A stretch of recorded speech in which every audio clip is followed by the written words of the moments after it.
Sphinx. The one who broke the nose of the Sphinx was Napoleon Bonaparte, the leader of the French campaign against Egypt, where he directed all his guns towards the Sphinx in order to completely destroy it. But it is surprising that after all the shells he fired, only his nose was broken from the Sphinx. Because of the strength and stiffness of Sphinx, do you think this story is true? Hey, really not real. Another story. The statue of the Sphinx from the moment of its construction in the year 2558 BC has been built without a nose, meaning that its nose did not fall out, as some say, and that it was built from the ground in this way. Do you think this is a true story? Hey, really not real. Another story. The statue of the Sphinx was completed very naturally, but the sons of the kings of the pharaohs were competing with archery arrows for who could drop the nose of the Sphinx, and that one of them hit it at one time and broke it. Of course, this is an unreal story. Another last saying. It is said that the reason to break the nose of the Sphinx are aliens. In fact, the topic may be unique and interesting, until these are all sayings and rumors that spread about the Sphinx statue on the Giza Plateau next to the pyramids. A statue made of stones, and in the middle of the pyramid's site.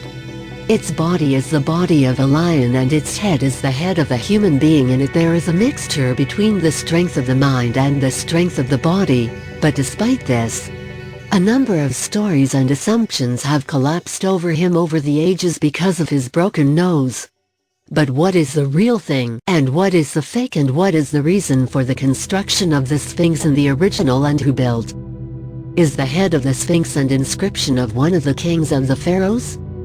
Or just a random inscription? And more importantly, is the real story behind his broken nose? Welcome to our channel. If you are not a subscriber or the first time you see a video of us and want to follow us, please subscribe to the channel and do the bell button so that all the new videos of the channel arrive. Follow us. Horus the Falcon, or the Keeper of the Pyramids, are the names of which the ancient Egyptians knew the Sphinx and kept in their minds that he was the guardian of the Giza region with all the temples, tombs and pyramids of the Sphinx. It is a mythical creature that possesses the body of a lion and the head of a human being carved from one of the huge rocks that it was thought was used in the past as a quarry to extract stones. Its length is about 73 meters and its width is about 20 meters, which, in turn, made it one of the largest statues of the world at all, but it is one of the oldest sculptures known to mankind in general. The statue is decorated with a royal headdress similar to the one that was worn by the kings of the pharaohs. It is most likely that the entire statue was colored and full of inscriptions, drawings and decorations. And the evidence for this is the presence of traces of some original colors next to one of his ears. And according to some estimates, the ancient Egyptians took about 3 consecutive years by about 100 a professional sculptor and worker. They used stone hammers and chisels made of copper. As for the reason for building the statue, who built it, or what it symbolizes, this is another story. Researchers have so far differed in their opinions regarding the Sphinx and who the owner of the statue is. Some attribute its construction to King Khufu, the owner of the Great Pyramid, while others attribute it to King Khafra, the owner of the Second Pyramid, which is most likely the most likely possibility. The reason for this belief is that there is a similarity between the face of the Sphinx and a number of statues of King Khafra, and it is believed that the idea of building the statue is that King Khafra wanted to sanctify his father, King Khufu, and commemorate his memory, and that is why he built the statue in front of a temple where rituals for the king are held. And this is a kind of sanctification and gratitude. The main goal of its construction is that King Khafra shows his power through the statue and nothing more. A king with the mind and wisdom of a human being, but with the power and ferocity of a lion, and it is possible that a question may arise in the minds of some people about Sphinx. Which is why a lion specifically? Why did King Kafur choose the lion to represent his statue without the rest of the animals? The fact is that the presence of animals in the culture and rituals of the pharaohs is something common in general. Pharaohs used to depict their own deity as an animal part and a human part. In fact, some animals were buried in their own cemeteries, and in the city of Abydos, located in southern Upper Egypt, archaeologists discovered a collection of tombs of ancient kings that contained very strange bone remains. And it was strange that they were not human at all, and when compared to some of the skeletal bones, it was discovered that they were the bones of a lion. The ancient kings buried lions in their cemeteries, and this is according to their belief that these animals will be in their service in the other world, and that they will derive strength and courage from them. This indicates that the culture of imitating blackness is an ancient culture that is widespread among Egyptians, and as a natural extension to it, King Kafur decided to take from the lion a body for the statue of the Great Sphinx in order to show it the extent of its power. When we talk about the most famous thing known about the Sphinx, his broken nose is The statue of the Sphinx had a long nose and a width of about 1 meter, but it lost it for some reason, and it is no longer present at the present time.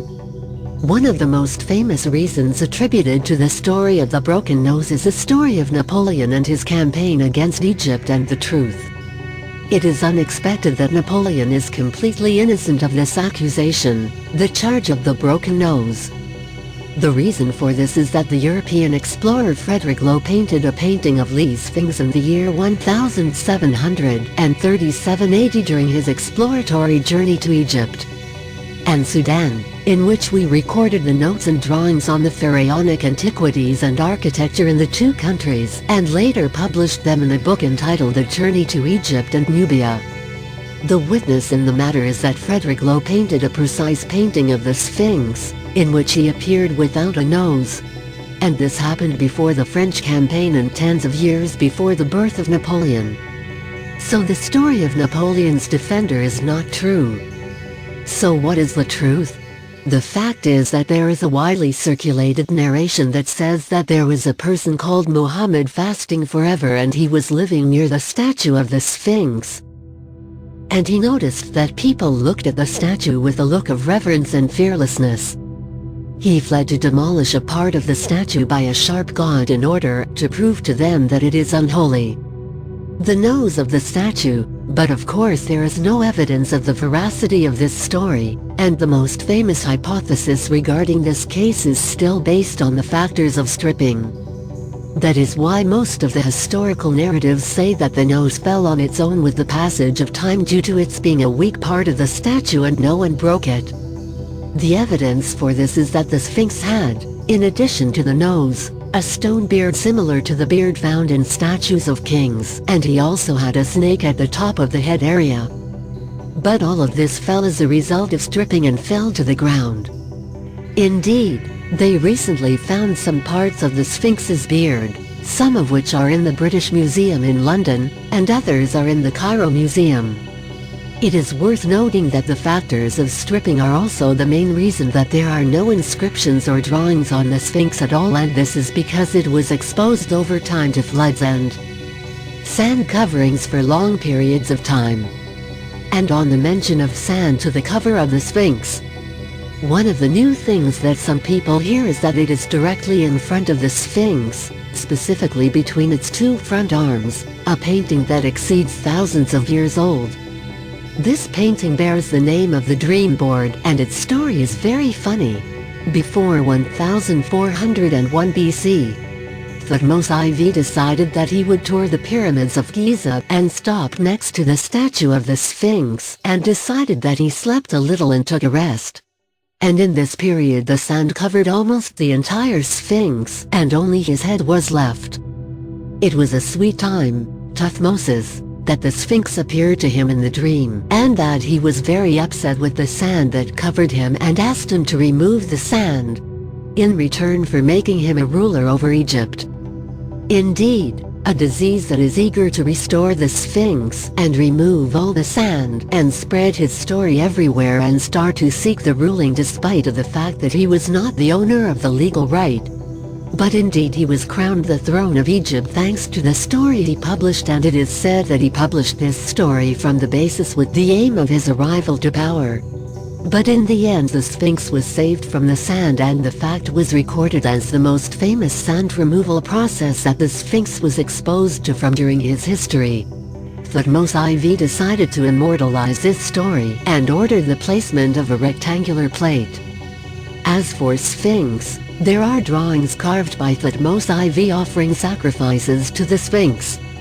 And through it, he tells of the promise he received from him that he will become the ruler of the country, and the text of the words found says, "I went out to hunt on the Pyramids Plateau, and it was a very hot day, and went to the Sphinx until I took shelter in the shade from the sun." The painting was found in 1817 AD, and it is in a very poor condition and exposed to erosion by rain and stripping factors. It was translated and interpreted by the hieroglyphic symbols on it. It was copied in more than one copy, and one of them is in the British Museum in London. It is worth noting that Sphinx, located in Giza, is not the only statue in the form of a human head and the body of a lion. This form exists from more than one model and in more than one civilization. Within the same Egyptian civilization there are other models of the Sphinx that were built as a glorification of kings and queens, including, for example, the statue of Queen Hatshepsut. In addition to a number of statues of the sun goddess, as well as statues found on the Rams Road in the Karnak Temple in Luxor. This Road of Rams is a passageway. As for the Temple of Karnak, there is at its beginning a large group of statues facing each other on the sides, and their sitting position is completely similar to the position of the Sphinx sitting. The body of a lion and the head in the form of a ram's head, which is a symbol of the god Amun. As for other civilizations, we will find mythical creatures very similar to the Great Sphinx in Greece, Europe, Southeast Asia, and a large number of Indian temples. There, the Sphinx appears in more than one place and more than one form.